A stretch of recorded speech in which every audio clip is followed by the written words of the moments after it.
February is designated as Black History Month, but here at Let's Talk Nonprofits, we celebrate all year long. Listen in as one trailblazer shares how he chases his purpose by empowering young Black males. Coming up.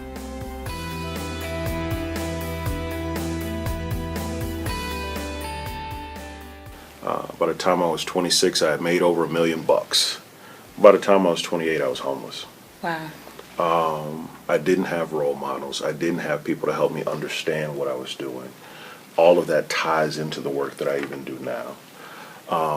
By the world standards, I had nice houses, cars, clothes, and the whole nine.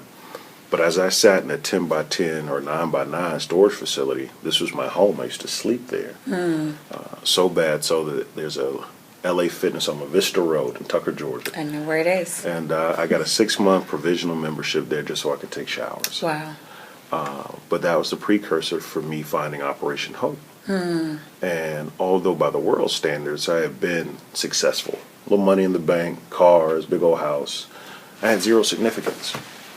I had done nothing to put a dent in this world. I would walk into a club with 10 grand in my pocket, fully aware that I'd spend it there, but there was no scholarship in my mother's name or my grandmother's name. And my story, the full story, is really a story about a lot of loss. Lost my mother at 18 and a half, and pretty much there was a stretch of 7 years of my life where every year I was putting on a black suit, losing someone that was very near and very dear to my heart.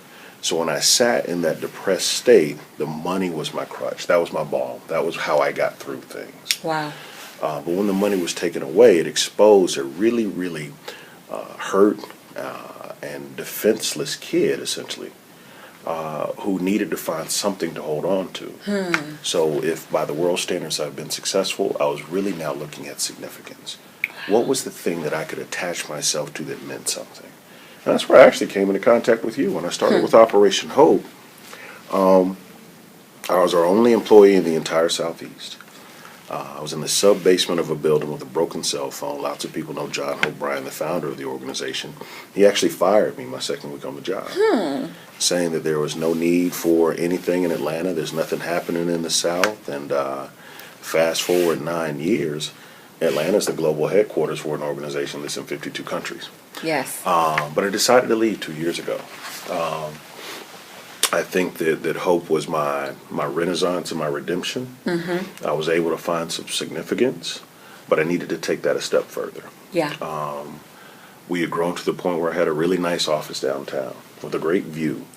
But in my mind, I was looking down on the communities that I wanted to be serving. Wow. So I took that time to take the leap out of that tower and go 10 toes down in the community and get really entrenched, and get really passionate, and get really focused on how we can move the needle.